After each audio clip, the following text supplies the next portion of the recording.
This is Law Bytes, a podcast with Michael Geist. Canada's telecom regulator ordered two of the biggest network operators to allow smaller rivals to sell service using their networks at prescribed rates, all within 6 months. In response, the largest, BCE, parent company of this network, said it would slash its planned spending on network build-out by $1 billion. Maybe that's an unintended consequence, maybe it's sour grapes, but will consumers ultimately benefit? For many years, Canadian consumers have lamented the state of competition for internet broadband services, pointing to concerns regarding price and lack of choice. Earlier this month, the CRTC seemed to agree, stating in a decision involving competitive access, quote, "In recent years, the Commission has noted declining competitive intensity in this industry. The number of Canadians who buy internet services from independent, wholesale-based competitors has fallen by 40%, even as the overall number of internet subscribers in Canada has increased. In addition, a significant number of wholesale-based competitors have been bought by incumbent companies. When competitors exit the market, Canadian consumers are left with fewer options. It is therefore important that the Commission revise its approach to promote competition and protect the interests of Canadians." Andy Kaplan-Myrth is Vice President, Regulatory and Carrier Affairs at TekSavvy, one of the few remaining independent competitors. He joins me on the podcast to discuss the current state of competition, the recent CRTC decision, and what all of this might mean for the Canadian market. Andy, welcome back to the podcast. Thank you very much. Yeah, I'm glad you came back. You were one of the very first guests when all this started several years ago. It's really nice to have you back. And we are, I think, talking about roughly the same issue, but several years later, as we'll get into the weeds a little bit on an issue that has a tendency to get complicated and certainly feel technical to a lot of people, but at the same time goes to the heart of internet services, competition, and investment in Canada. Now, we've started to see a lot of attention just over the last number of weeks, with the CRTC directing the large incumbent telephone companies, particularly Bell, which has certainly attracted the lion's share of attention, to provide workable wholesale access to their fiber networks, their FTTP networks in Ontario and Quebec within the next 6 months. At the same time, some may know that there is a whole nother process that effectively involves the cable side, FTTN. Can you, in layman's terms, unpack a little bit these processes and explain what's brought us to this point? Yeah, well, thanks for having me back. It feels like the same issue that we talked about back then, and in a way, it's sort of deja vu. The problem goes back almost a decade, where competitors like TekSavvy, who lease the last mile access from these large incumbents in order to provide competitive alternatives, we have not had access to fiber to the prem networks and services. And almost a decade ago, we started asking the CRTC for that, and they opened a consultation. So part of this process still comes from unresolved regulatory processes dating back to 2014 and 2015. Some of it goes back to wholesale rates, which have really never been properly set, but which the CRTC sort of started in earnest to try to correct in 2016. Those are the rates that companies like TekSavvy pay on a wholesale basis to access these networks. And there was a sense that they were very inflated all the way back to before 2016. And if you remember, some of your listeners may remember that those rates have flip-flopped back and forth in 2019 and 2021. And when they were finally resolved in 2021, they were set back to virtually the original rates. So very, very inflated. Some of that is actually still under appeal. So sort of just this unresolved process to try to set wholesale rates. And then the third kind of prong here is a new consultation process that was just launched earlier this year in March, that's aimed at correcting all of that. The CRTC is reviewing the wholesale rates, both for FTTN and also for FTTP, which isn't just the phone companies. It would also be FTTP on the cable companies to the extent they do that. Why don't we take a one step back and explain the TekSavvy business model? And when you talk about access to the and you talk about the premises, can you explain a little bit how this entire wholesale system functions? I mean, someone who's new to this would, I think, sort of be listening in and saying, you're talking about years and years of regulation. What exactly is this regulation trying to achieve? How does TekSavvy and similar companies function in this market? Yeah, the regulation is aimed at creating a degree of competition in an industry where we don't want just more wires to be built. We don't need more wires and fiber running into our homes. So, your home has electricity, cable, and a phone company, and the phone company may have changed or upgraded the copper line to fiber at this point. But, if you want competitive alternatives for the services that run over those, you don't need more wires. We don't need more duplicative investment to just recreate those networks. And the way we've created a degree of competition in Canada without requiring more companies to build more wires is we've carved out a wholesale model. So companies like TekSavvy, and there used to be many, many companies like this. There are far fewer today, which we'll talk about. But companies like TekSavvy can buy access to those wires from dominant incumbents. So the 7 or 8 or 9 or so largest incumbent telephone and cable companies in Canada. And that allows us to deliver our own internet services to end users in those homes. So what we're buying is access to the last mile of network that is really would be inefficient for us to duplicate and rebuild. And we're paying for a kind of interconnection point where we bring our own network to that point, we plug into them and we pick up the traffic. And then we manage that traffic ourselves when it comes to caching and peering with other services and all of the kinds of things that internet service providers do. The large incumbents always call us resellers, but we don't resell their service. When you get TekSavvy internet service, we're buying access to their wires, but we're delivering our own internet service over those. And I should say we're focusing here on internet, but a company like, TekSavvy provides phone service as well. Competitive phone service is much more familiar, I think, to everybody. You don't only get your phone service from Bell like you would have at some point now. Lots of companies are phone companies, including traditional cable companies and competitors like TekSavvy. And we also provide a television service. Okay, that highlights a range of the competitive offerings. Can I ask you, how do you see the state of competition for internet services in Canada right now? I've certainly seen some who have been trying to make the case that things are getting better, particularly on the pricing side. How do you view it, both in terms of how a consumer might see it from a pricing perspective, but then also in terms of the number of competitors that exist in the marketplace?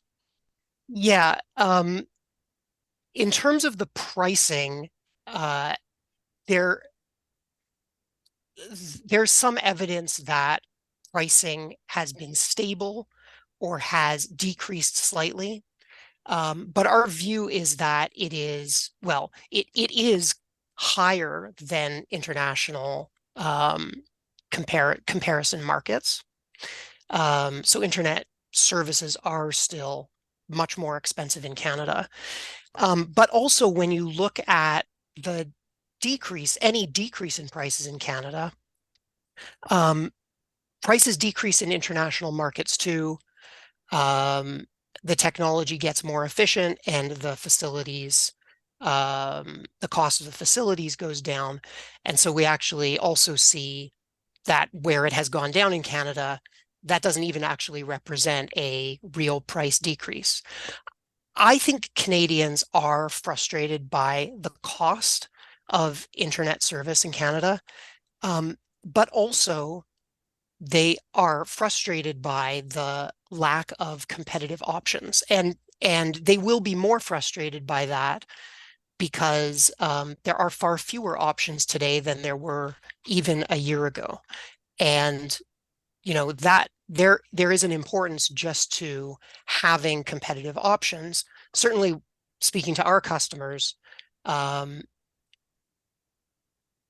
people don't like some of the large companies, just have had bad experiences with them, or don't trust them and want to give their business to another company. And without a model like this, they would not have the choice of doing that. So it's interesting that certainly much of the discussion around the potential for price declines actually needs to be looked at. It sounds like in a bit more broader context, and the state of affairs isn't quite as rosy as some would like to suggest. Now, the CRTC had earlier seemed somewhat reticent to move in the direction that you just described, with moving quite rapidly to come up with the decision that it just did.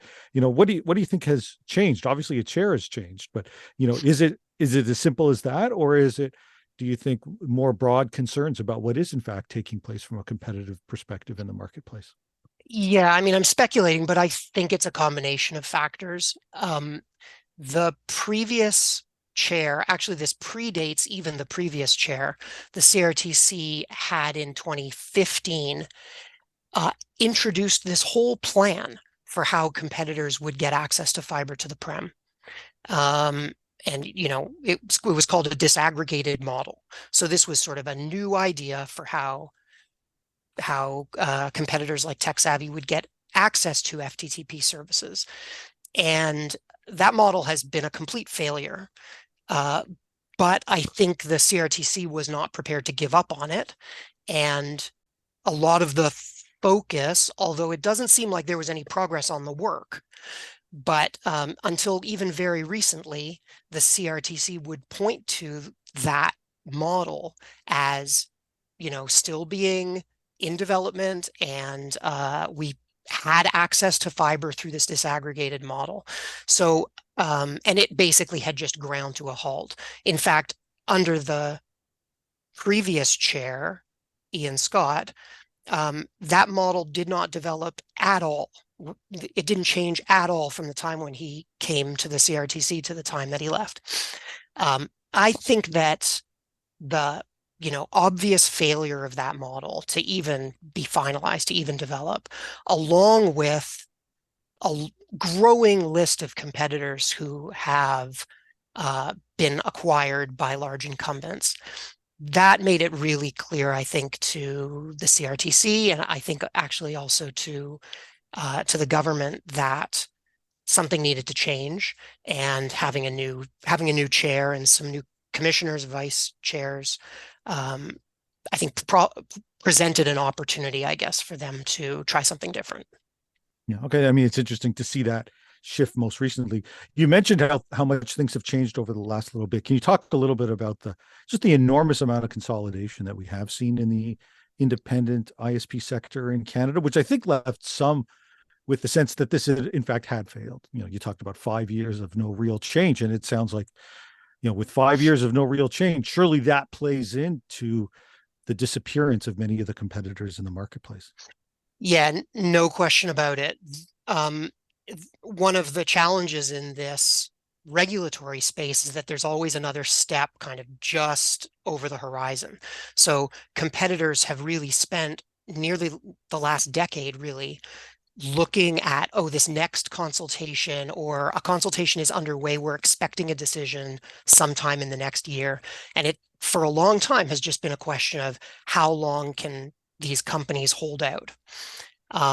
In 2019, we got a decision from the CRTC that would have substantially lowered wholesale access and, well, mostly access rates, as well as compensating us for overpaying incumbents for several years. And that would have, you know, been a huge help. It would have totally transformed the competitive industry. I guess I don't want to misspeak. I'm not sure it would have transformed the industry, but it would look very different today if that decision had remained in place. It didn't remain in place. The incumbents appealed it, and the CRTC itself overturned that decision and essentially threw out the whole process, closed the process in spring of 2021. So at that point, things felt pretty bleak. We've appealed the CRTC overturning that decision. We appealed that, and we're actually still waiting for a decision in that appeal. But in that time, a long list of competitors have decided to sell themselves to large incumbents. So Distributel, which was the largest of those, and probably the second largest, second only to TekSavvy competitor in Canada, sold itself to Bell. eBox, which was the largest, I believe, the largest competitor in Quebec, sold itself to Bell as well. Oh, I hope I don't misspeak about any of these. Start.ca was, you know, very significant competitor based in London, Ontario, that had actually built some of its own fiber as well, sold itself to TELUS. Oxio was a new startup that was still very small, but had gained a lot of you know, attention and had done a lot of work advocating for the competitive industry. Oxio sold itself to Cogeco. And, you know, the list goes on. Even last week, we learned that Comwave had sold itself to Rogers. VMedia sold itself to Quebecor. So it doesn't leave very many companies left in this space. And to be honest, I think other than TekSavvy, most consumers would be pretty hard pressed to think of a real competitor. In fact, in the wake of all of those acquisitions, one of the challenges now is that their brand names have kind of blended into this whole space of flanker brands, where large incumbents market services under lots of different brand names and don't make it clear that they're all actually, you know, the same few companies. That's been true in mobile services for a very long time.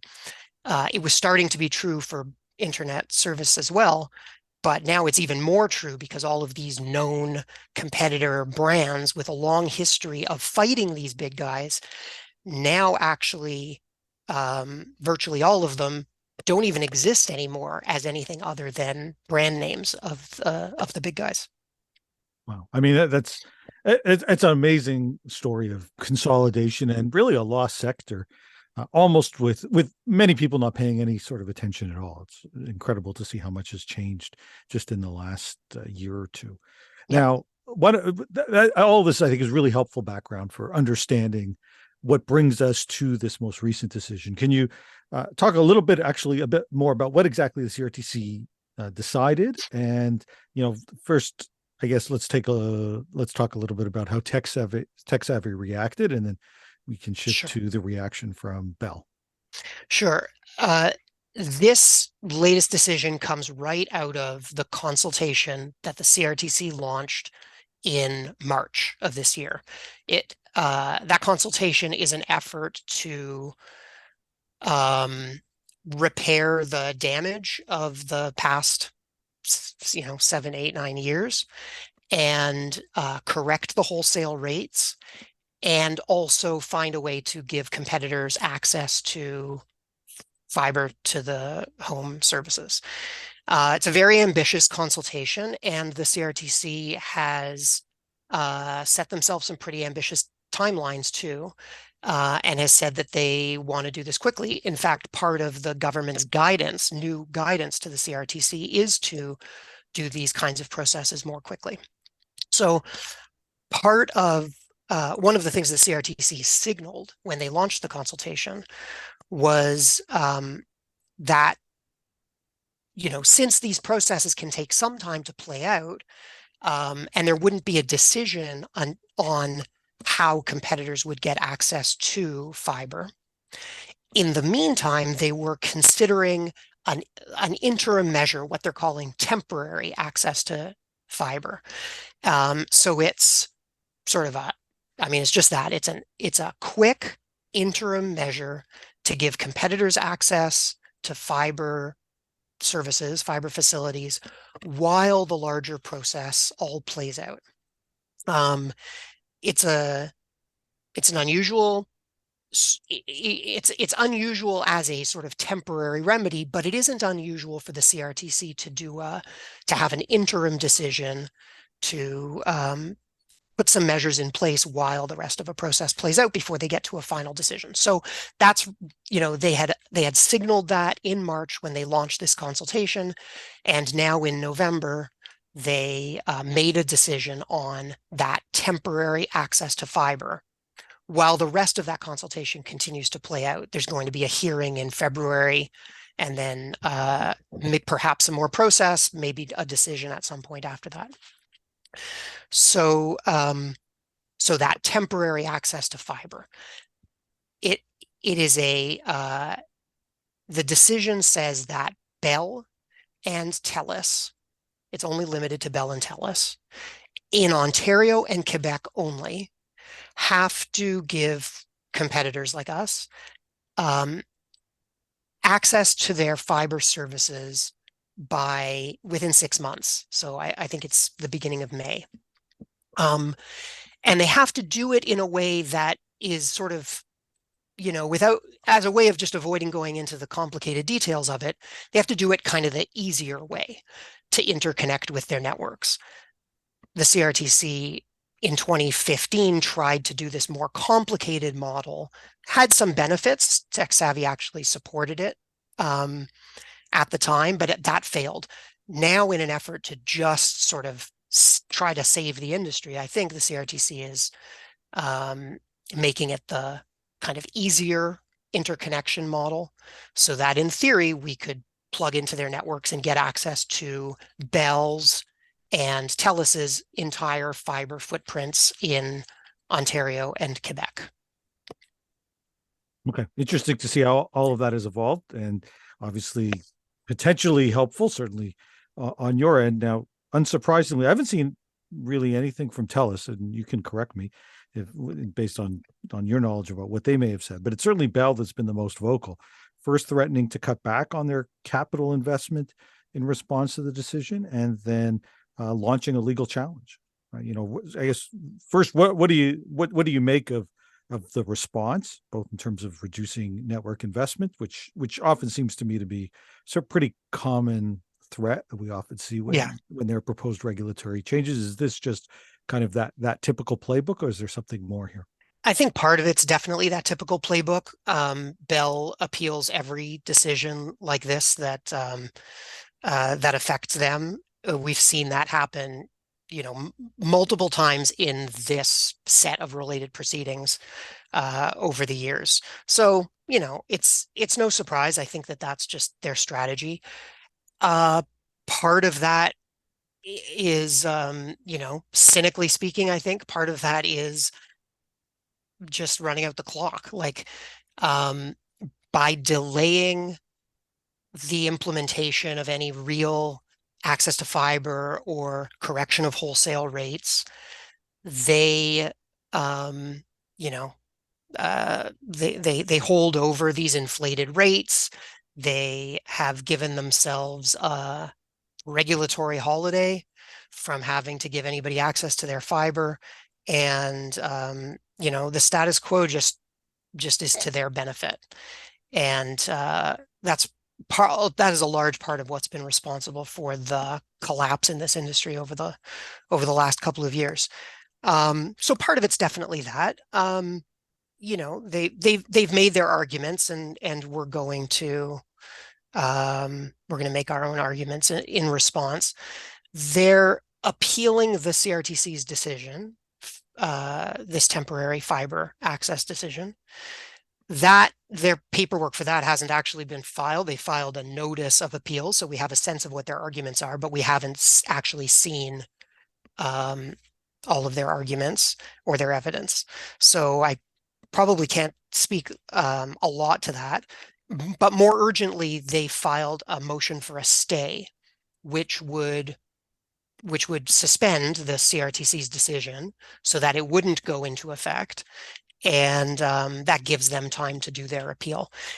Because of the urgency in the industry and because of the timelines that the CRTC is trying to implement to fix things, a stay is kind of the whole ballgame here.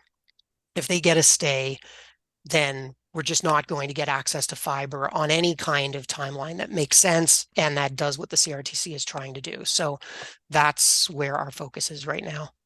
You mentioned TELUS, and it's true that this mandate, this decision, also applies to TELUS, but only in Ontario and Quebec. And TELUS's fiber footprint in Ontario and Quebec is relatively small, certainly compared to Bell. I don't know if they're going to join the appeal. They are named as a respondent, so they could support Bell in the appeal. I haven't heard. Interesting. Has the government had anything to say about these developments? And in particular, I'm thinking back to the change in policy direction that the government issued. Did that play a role in the decision from the CRTC? The policy direction does play a role. The part of the policy direction is to maintain wholesale based competition. It talks about ranges of speeds that have to be available on a competitive basis. It talks about implementing decisions more, in a more timely way. And the CRTC refers to that policy direction in the decision. Bell is challenging aspects of the policy direction in their appeal. They've signaled that they're going to. It doesn't play a role in their motion for a stay, but it will on the appeal. I don't know that the government has made any public statements about it, but they could participate in the appeal. They could respond and defend the policy direction if it is, if it's being challenged. The CRTC, I think in theory, could also participate in the appeal and defend their decision. But from what I understand, they generally do not do that. And we haven't seen them do that in any of the appeals going back 5 years now. Okay. So it will fall to you and others who are interested to participate if there's a decision to do so. That's right. And actually, it's an interesting point because now that there are fewer and fewer of us, competitors, it is actually harder and harder to mount a very strong defense, or more of it falls on, a smaller number of parties. And it is not, it's not an inexpensive exercise to respond to Bell in the Federal Court of Appeal. So it used to be that there was there is an association that represents competitors called CNOC. But many of CNOC's members have been acquired by these large incumbents over the past couple of years. The burden to respond to Bell here falls on competitors who are interested in taking up the CRTC on this decision. And that is clearly TekSavvy, also a smaller number of competitors than there used to be, much smaller, and a smaller association that represents them. There may also be other incumbents who are interested in it for their own reasons. They could also get they could use this regime to get access to Bell's fiber. So they may also, participate and make representations and support this decision But, to the extent that it falls on competitors to support this kind of a decision, that is actually getting more challenging. Yeah, no, it's interesting that that impact kind of is felt in a number of ways, some of which you might not otherwise expect. That actually, I think, provides us with a good place to come up with a final question, and that has to do with you've outlined a world in which we've got multiple legal challenges, regulatory process still lying ahead, and as you've indicated, far fewer independent competitors that are even left in the space. And it really just begged the question, is this too little too late? We've talked about the broad change of ownership in the market now, talked about even the challenge of contesting some of the challenges that exist out there. So it really does beg the question, can the regulatory solutions that were once viewed as a key element in the attempt to try to inject more competition into the Canadian marketplace, is there much hope for it? Is there still a chance that we could see that addressing some of the ongoing concerns about the competitiveness in terms of broadband internet services in Canada? The competitive market, the competitive industry looks very different already today from how it looked in 2015 when a lot of these processes started. It is too late to save the industry, the sort of robust, dynamic, competitive industry that existed in 2015. There were lots of smaller players growing and lots of alternatives for consumers. That just doesn't exist anymore. And even if the CRTC builds a framework where competitors are allowed to grow, it takes time to launch a new one. It takes time to build the networks and build a brand and gain enough customers to make a difference. But it isn't too late for the CRTC to create a framework that will allow some competition to grow. TekSavvy is here. We're fighting for a competitive model, just like we always have. I used to talk about us as kind of a bellwether, not a bellwether, but sort of a litmus test, I guess, for a competitive model. If the CRTC is going to build a competitive model that doesn't work for TekSavvy, then it doesn't work. It will only allow incumbents. And that really is what we have seen, not through action, but through mostly the CRTC's inaction. Now there is an opportunity to create a model that will allow TekSavvy to work and grow. And I hope it will allow smaller competitors to grow also. It'll take time for the industry to recover. And it will be challenging, but I don't think it is entirely too late to create a model that can sort of support the level of competition that consumers need and that this industry needs.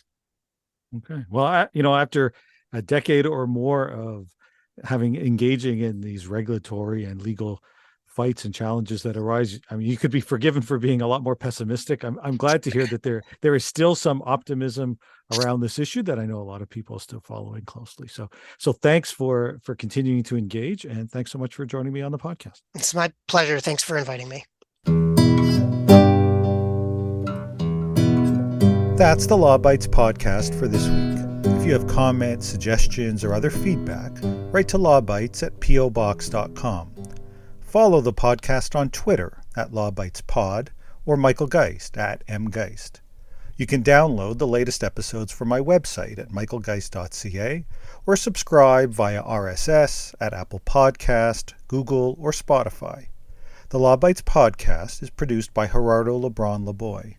Music by the Laboy brothers, Gerardo and Jose Lebron Laboy.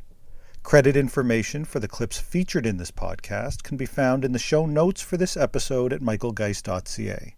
I'm Michael Geist. Thanks for listening.